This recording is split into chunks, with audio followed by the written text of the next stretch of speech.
Assalamualaikum warahmatullahi wabarakatuh. Selamat pagi adik-adik kelas manajemen informatika Politeknik Negeri Sriwijaya. Untuk hari ini kita akan masuk ke mata kuliah perbankan ya. Nah, karena kemarin kita belum sempat membahas tentang gambaran mata kuliah di pertemuan pertama, jadi akan kita bahas untuk hari ini. Nah, di sini ada kontrak perkuliahan. Untuk kontrak perkuliahan ini isinya ada gambaran umum perkuliahan, RPP, rencana pembelajaran per pertemuan, dan sekilas teori tentang manajemen perbankan. Oke, kita langsung aja ke gambaran umum perkuliahan kita. Nah, untuk mata kuliah perbankan ini ada di semester 6 ya. Jumlah SKS-nya 2 SKS teori.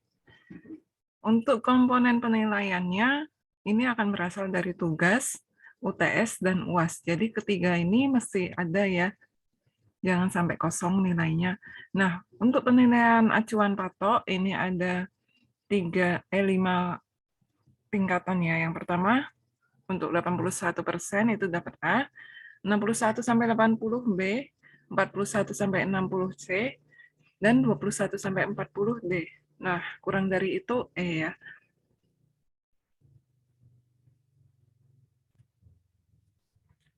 Nah, kita masuk ke rangkuman pembelajaran per pertemuan. Nah, untuk minggu pertama, kita bakal membahas tentang silabus dan kontrak belajar, serta deskripsi singkat tentang paradigma perbankan di Indonesia. Di minggu kedua, kita akan membahas tentang definisi dan konsep uang, kurs, dan devisa. Minggu ketiga, kita bahas tentang definisi dan konsep bunga dan BEP. Minggu keempat, pembahasan tentang jenis-jenis bank.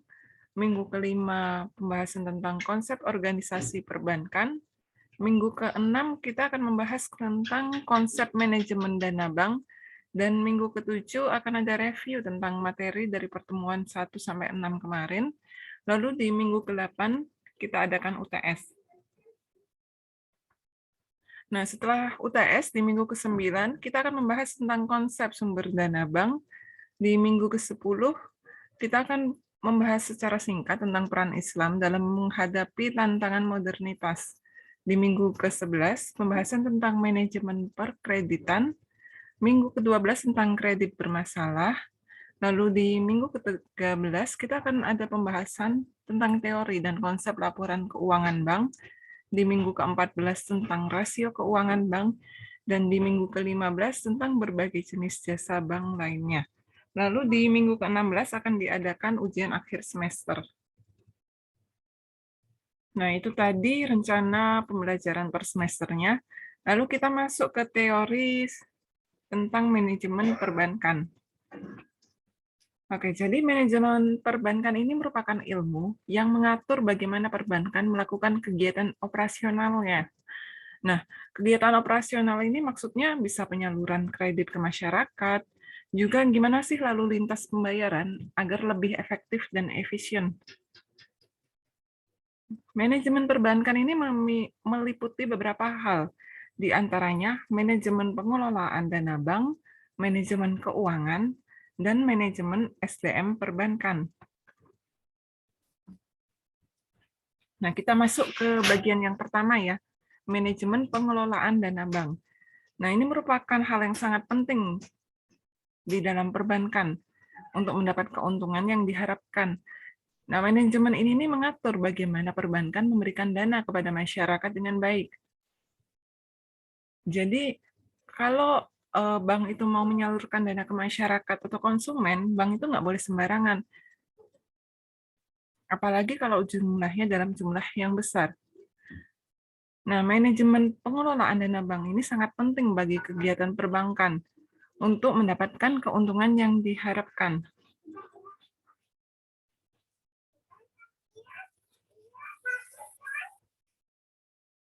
Selain itu, bank juga harus mengatur dana yang dimiliki dan juga dana yang datang dari pihak ketiga atau pihak asing. Nah, manajemen dana bank ini akan memudahkan pengaturan dana yang dimiliki oleh bank, baik dari pihak asing maupun dana yang dimiliki sendiri agar bisa dimanfaatkan dengan sebaik-baiknya. Selain itu juga ada manajemen untuk penyaluran kredit yang aman dan efektif. Kredit yang aman akan menghindarkan bank dari kenaikan NPL yang bisa merugikan bank. Nah, kita masuk ke manajemen keuangan perbankan. Jadi selain pengelolaan dana bank, bank itu juga membutuhkan manajemen keuangan. Nah, manajemen keuangan itu mutlak dibutuhkan oleh semua perusahaan. Ini kenapa? Karena untuk mengendalikan dan mengatur perputaran uang dalam perusahaan. Perputaran uang itu bisa dari laba yang didapatkan tiap bulan dari pemegang saham. Nah, dalam hal pengaturan kekayaan yang dimiliki oleh pemegang saham, ini tentunya sangat berpengaruh dengan harga saham di pasaran. Jadi manajemen keuangan perbankan ini akan sangat bermanfaat untuk mengatur keputusan investasi, keputusan pendanaan, dan untuk mengatur kebijakan dividen. Jadi untuk keputusan pendanaan dalam perbankan itu tidak boleh lebih dan juga tidak boleh kurang. Jadi tiap bulan perusahaan perbankan itu harus mengontrol pendanaan mereka. Kalau pendanaannya terlalu kecil, sedangkan permintaan kredit dari konsumen besar, ini tentu menimbulkan kekecewaan konsumen atau pelanggan. Sedangkan jika pendanaan yang didapat perbankan dari pihak asing terlalu banyak, tapi permintaan kreditnya sedikit, ini tentu akan merugikan perusahaan. Jadi, pendanaan terutama dari pihak asing harus seimbang dengan permintaan kredit masyarakat, agar bank itu nggak dirugikan dengan bunga pihak asing. Oke, kita selanjutnya masuk ke income versus manajemen perbankan. Apa sih hubungannya income atau pendapatan bank dengan manajemen perbankan yang baik? Jadi manajemen perbankan yang baik itu akan mengatur jalannya perkreditan dan juga masalah keuangan, serta kegiatan operasional lainnya lebih efektif dan efisien. Kinerja perusahaan perbankan yang efektif, terutama dalam hal penyaluran dana ke masyarakat yang efektif dan aman, akan menguntungkan perusahaan, terutama dalam hal keuntungan bunga dan administrasi kredit. Jadi bank itu lebih mudah mencegah dan mengontrol NPL (non-performing loan) atau tingkat kemacetan kredit jika mereka menerapkan manajemen perbankan yang baik. Semakin baik manajemen dalam suatu bank, maka semakin mudah bank untuk mendapatkan keuntungan tiap bulannya. Nah, keuntungan inilah yang nantinya bisa membuat bank semakin berkembang dan bisa lebih meminimalkan pinjaman dari pihak ketiga. Oke, mungkin itu aja ulasan singkat tentang perbankan ya. Silakan dikerjakan tugasnya. Untuk tugas hari ini kita akan membahas mengenai